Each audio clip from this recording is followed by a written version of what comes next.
अभी जानकी के थोड़ा सा उसके कल पहुंचोगे आज पहुंचोगे? हाँ तो ठीक है। जल भगवान महावीर के जन्म कल्याण की हाँ जोरदार रहेगा। भगवान के जन्म कल्याण की आज क्या है? जन्म कल्याण किसका है? हाँ बस यही तो गलती खा गए। भगवान तो बाद में बने, पहले तो वर्तमान महावीर थे। जन्म कल्याण किसका बनाया? वर्तमान का। जन्म किसका हुआ? वर्तमान का। महावीर तो बहुत बाद में बने जा करके। तो आज जन्म कल्याण किसका है? वर्तमान महावीर का जन्म कल्याण। अच्छा कितने वर्ष हो गए भगवान के जन्म कल्याण को? 2622। देखो भैया सीधा हिसाब है, ईसा से पूर्व 599 वर्ष को भगवान महावीर हुए, ठीक है ना? तो आज कौन सा वर्ष चल रहा है? 23। 599 और जो तो 2622 वर्ष हो गए, सीधा हिसाब, ठीक है ना? तो चलिए मंगलम भगवान वीरो मंगलम गौतम मंगलम कुंद कुंदायो जैनम धर्मोस्तु मंगलम सर्वमंगल मांगल्यम सर्व कल्याण कारकम प्रधानम सर्वधर्मान् जैनम जयतु शासनम जैनम जयतु शासनम। ध्यान करें बंधुओं, आज से 2622 पर पूर्व वर्तमान महावीर का जन्म कुंडलपुर नगरी में हुआ। हम सबको मालूम ही है कि कुंडलपुर नगरी जो वैशाली के अंतर्गत कुंड ग्राम नाम का एक ग्राम है, जहाँ पर भगवान का जन्म उत्सव मनाया गया। कैसा समय रहा होगा, थोड़ा कल्पना तो करो। जिस समय प्रभु का जन्म हुआ उस समय कैसा रहा होगा? 6 महीने पूर्व तो देवों ने आकर के रत्नों की वृष्टि शुरू कर दी, और 9 महीने तक जब तक प्रभु गर्भ में रहे तब तक कैसा रहा? रत्नों की वृष्टि बराबर होती रही। तो ऐसा उस समय जब यहाँ पर पूरा देवलोक आया हुआ था, इंद्र आए हुए थे, तो कैसा भव्य कार्यक्रम हुआ। और अपनी दृष्टि में लाओ कि वो वैशाली जनपद कैसा रहा होगा, कितना उत्साह लोगों के अंदर होगा। हम लोग कितने उत्साहित हैं कि हम स्वयं सोच रहे हैं। तो ऐसा कुछ अधिक समय नहीं हुआ, मात्र 2622 पर पूर्व भगवान का जन्म हुआ। तो थोड़ा सा हमारे अंदर वो उत्साह होना चाहिए, वो उमंग होनी चाहिए कि हमारे प्रभु का जन्म कैसे हुआ, उस समय क्या परिस्थितियां थी, कैसी स्थितियां बनी हुई थी। तो उसका तो 9 महीने तक गर्भ का शोधन आकर के देवांगनाएं करती रही। सोचो तो सही, देवांगनाएं गर्भ में आकर के, इन गर्भ में जो भगवान विराजमान हो चुके थे, उनका शोधन किसने किया? देवांगनाओं ने आकर के किया, क्योंकि वहां पर किसी प्रकार की गंदगी नहीं रहनी चाहिए। ऐसे प्रभु जब तो गर्भ में हैं, अभी तो बाहर नहीं आए हैं, अभी तो तीर्थंकर नहीं बने हैं, भगवान नहीं बने हैं, उससे पूर्व ही ये स्थिति है।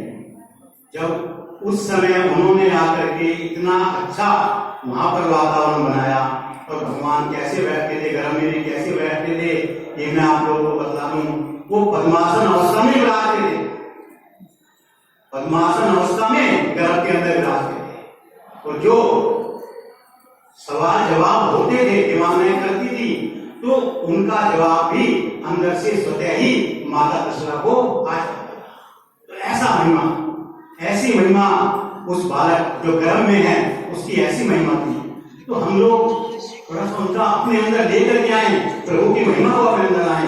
भैया खाली ढोल बजाने से काम नहीं चलता है, हम बजाएं, खाना पीना करें, ठीक है, वो सब चल रहा है, चलता रहेगा, उसकी बात नहीं है। परंतु उस समय की परिस्थिति का थोड़ा हम अवलोकन करें कि उस समय क्या अभी तो मंदिर में कैसा वो जीव था जो एक कोड़ा कोड़ी सागर पूर कौन था? मारीच था। मारीच कौन था? कौन था मारीच? मालूम है किसी को? भगवान आदिनाथ जी का पौत्र और भरत चक्रवर्ती का पुत्र मारीच था। कितना उस समय कैसी परिस्थिति रही होंगी, और उन परिस्थितियों में भी मारीच ने अपना कल्याण नहीं किया। वो भी वहां पर भी वो समोसरण से उठ करके चला गया।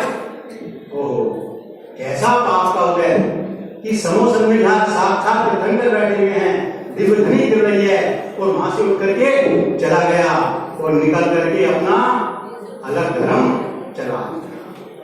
356 मत उसने चलाए, और होते होते जब चौथे काल का अंतिम समय आ गया, तब जाकर के किस रूप में थे? सिंह के पर्याय में वो मिला। कहाँ सिंह की पर्याय, और कहाँ इतने उत्कृष्ट पर्याय मारीच का जीव जो भगवान का पौत्र था, भरत चक्रवर्ती का जो पुत्र था। और कहाँ कितने भाव उसने धारण किए, कितने बार नरकों में गया, कितने बार प्रेम में गया। 10 बार तो वो कम से कम अकुआ का पेड़ बना। पेड़ होता है ना, उसमें दूध निकलता है, अकुआ का पेड़। 10 बार तो उसने जन्म लिया। ऐसे अनेकों अनेक जन्म उसने लाखों जन्म धारण किए, और जब जाकर वो सिंह की पर्याय में आया, और सिंह की पर्याय में आने के बाद उसको किसने संबोधा? 2 रिद्धिधारी गिरिराज वहां पर पधारे, और उन्होंने कैसे आए ये भी थोड़ा सा उसका मैं थोड़ा सा आपको बता दूं कि वो रिद्धिधारी गिरिराज वहां पर क्यों पहुंचे। विधेय क्षेत्र में भगवान सिमंदर स्वामी का समोसन लगा हुआ था, तो वहां पर उन्होंने प्रश्न किया कि ऐसा कौन सा जीव है जो भरत क्षेत्र में अंतिम तीर्थंकर बनेगा। उन्होंने बताया कि इस तरह से वहां पर है, उस पर्याय में है, और उसको अंतिम तीर्थंकर बनना है। तो उस अंतिम तीर्थंकर को संबोधने के लिए वहां से विधेय क्षेत्र से चल करके यहाँ पर भरत क्षेत्र में आए, और आकर के उनको संबोधा, और संबोधने के बाद उसको जाति समन। देखो भैया कैसा जो हमारे संस्कार हैं, मैं सिर्फ ये बताना चाहता हूँ आप लोगों को कि ये संस्कार कभी विलुप्त मत होने देना। भले या क्रियाएं पूरी करें या ना करें, परंतु जो संस्कार आपके अंदर एक बार पड़ गए हैं, जो भगवान के प्रति आपका दृढ़ आस्था बनी हुई है, उस श्रद्धालु को कभी ढीले मत करना। कैसी भी परिस्थिति आए तो श्रद्धालु के अंदर पूर्व में जैसे को जाति स्मरण हुआ, ओहो मैं क्या था और क्या मैं बन गया। आंखों से आंसू बहने लगे। दिनेश गति का जी जो उस समय मांसाहार का भक्षण कर रहा था, आंखों से आंसू बहने लगे, और आंखों से आंसू बहते बहते मेरे अंदर जाति स्मरण होकर और सम्यक दर्शन की प्राप्ति उस अवस्था में कर ली। देखो भैया यहाँ 2 बातें समझने की हैं, एक बाह्य क्रिया है और एक अंतरंग की क्रिया। बाह्य क्रिया क्या चल रही थी? बाह्य क्रिया उस शेर की क्या चल रही थी? क्योंकि त्रियंश गति का जीव था, तो उसका आहारी मांसाहार था, उसका रक्षण कर रहा। परंतु अंतरंग जो क्रिया उसकी शुरू हो गई, तो सब कुछ अपने आप ही छूट गया। सम्यक दर्शन की प्राप्ति हो गई, और सम्यक दर्शन प्राप्त करके उसने श्रावक के व्रत ग्रहण कर लिए। उस समय ही सब छोड़ दिया, खाना पीना सब छोड़ दिया, सूखे पत्ते खाता था। कैसे निर्माण करता था? सोचो भाई, हमें एक टाइम भोजन नहीं मिला तो हमारी हालत क्या हो जाती है। उसने जब तक उसका जीवन रहा सूखे पत्ते खाए, प्रासूत जल पिया। आप सोचेंगे उसने प्रासूत जल कैसे पिया? उसको कोई छानना नहीं आता था, गर्म करना नहीं आता था, परंतु उसके बाद भी उसके अंदर विवेक था। उस विवेक के कारण, उस ज्ञान के कारण वो जो पानी झरने में झरता था ऊपर से, और जिसके ऊपर सूरज की रोशनी पड़ती थी पूरी तरह से, उस पानी को, क्योंकि वो प्रासूत हो जाता था, उस पानी को। तो भैया थोड़ी सी हम बाह्य क्रियाओं के साथ साथ अपनी अंतरंग की क्रियाओं को भी देखें। जब तक हमारी अंतरंग क्रियाएं शुद्ध नहीं होंगी, तो तब तक हमें सम्यक दर्शन की प्राप्ति नहीं हो पाएगी, और जब तक सम्यक दर्शन की प्राप्ति नहीं होगी, तब तक हमें मोक्ष मार्ग हमारा प्रारंभ नहीं। हमें मोक्ष मार्ग प्रारंभ करना है, तो हमें श्रीमद दर्शन की प्राप्ति करनी होगी। श्रीमद दर्शन की प्राप्ति के लिए हमें अपने अंतरंग को सिद्ध करना होगा। उस अंतरंग को जिसके अंदर आप रोज भगवान को उठाते हैं। कैसे निकाल लोगे जब हम सब लोग जो सुबह पूजा करते हैं, क्या क्या बोलते हैं शुरू में? हम भगवान को अपने अंतरंग में विराजमान करते हैं। तो उन भगवान को जिनको हम अपने अंतरंग में विराजमान करना है, उसको हम कैसा बनाएं? स्वच्छ बनाएं, शुद्ध बनाएं, ताकि भगवान वहां पर आकर के विराजमान हो सके। मात्र कहने से भगवान विराजमान होने वाले नहीं है। हमें संख्यात वर्ष हमारे बीत गए और बीत जाएंगे। निश्चित रूप से थोड़ा सा अपने निर्याम को देंगे, अपने अंतर में निर्याम को देंगे और उस मार्ग पर चलेंगे जिस मार्ग पर चल करके वो वर्तमान से महावीर ओम